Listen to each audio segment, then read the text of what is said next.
Welcome back to part 2 interview. Thank you for joining us. I'm Tracy with Bands and Clubs of the Triangle.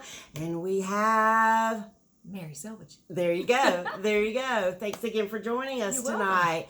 So Mary, we were talking a little bit on our break about some performing that you have done. And I know you performed in Nashville.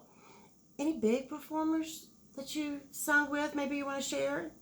Oh, yes. I have had the luxury of meeting the wonderful Taylor Swift and opening up for her as well. And you opened up for Taylor Swift. See, even I didn't even know that. Wow. I have met and performed in front of artists like Montgomery Gentry, Darius Rucker, Tim McGraw, all of those. And wonderful. Garth Brooks, sweetest guy, got to meet him. Phenomenal. Aww. George Strait let me touch his belt buckle one time.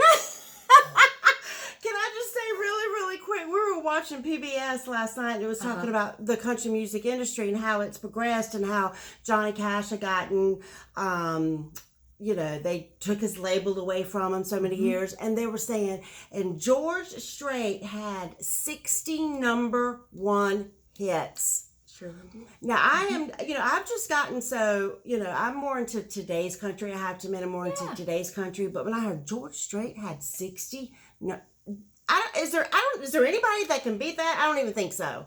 And the man's just little. Oh my gosh. Little man. My gosh. What's so funny is when I touched his belt buckle, that was the biggest thing on his body. Not kidding you. It was. Oh my God. Don't mean to hurt anybody's feelings.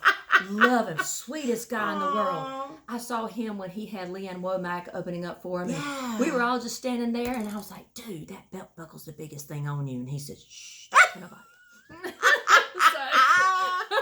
That is too funny. Fun parts. That is too funny.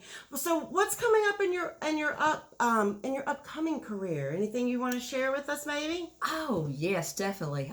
Past is wonderful. Gave me a platform to work off of, but I've learned how to be different. Change my mindset as a songwriter, but as a performer as well.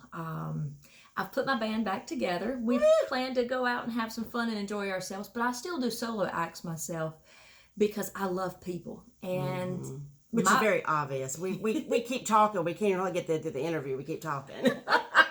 I'm enjoying it because the purpose, my main goal is to reach other artists, but to reach people and to touch their lives, because I don't believe you're ever given a gift that you're not asked to give it out. We can't hoard it. So, and I've done that for so many years and I'm guilty. So I'm trying to teach myself that once you empty out, you always get more in. You just have to spend some time with yourself and realize that being a songwriter and writing is about other people and not about ourselves. And once I take myself out of the picture, hey, I'm happy. That's awesome. That's awesome. Do you do your own music when you're out performing in the area? I do. And I love doing that. I love testing it out when I do solo gigs. I'll play a new song and nobody will ever know it's mine. And they'll go, who wrote that? And I'm like, me. And they'll go, wow, that's cool. Fantastic. And so when I test it out, then that's when I bring it to the band and I say, I think we got a song we can play. Yeah, that's awesome. Oh my gosh. What's a couple of places that you play in the area, just to kind of give them a little flavoring of maybe where they can find you at? Yeah, I play at the Wakefield Tavern. I play at all the Hibernians. Kickback Jacks, you name them. Even Saints and Scholars. Yeah. Everywhere you possibly can go, it's where I'll go. Now, do you have a Facebook page where they can go follow you, or do you Instagram or Twitter? What's your thing, girl? Oh, girl, everything's my thing. I like Facebook. I like Instagram. You can find me anywhere. Just look up Mary Selvidge. And a lot of people can't say my name. It's okay. But we can spell it SELV as in Victor, IDGE. Perfect. Yes. So you do Facebook? I do Facebook. I do Instagram. Okay. And I'm going to kind of do a little other things later on, and we'll spur out a little bit and do things to help other people. And that's going to be my main goal. I love it. Always giving back. Always giving back. We appreciate that so much. And we appreciate you coming hanging out with me tonight. Cool. Is there anything you want to add on the end of it, Mary? Something that's just eating at your heart that you want to share? The honest thing I want to say is I want to thank everyone who supports singer-songwriters, anybody out there who's in the music industry. And I want to thank you and Lawrence Aww. for what you do. I was not looking for a thank you, but you're welcome. No, but you're welcome. I do appreciate it, because it makes a difference when people are standing out in the audience and they're paying attention and they're looking at you when you're performing.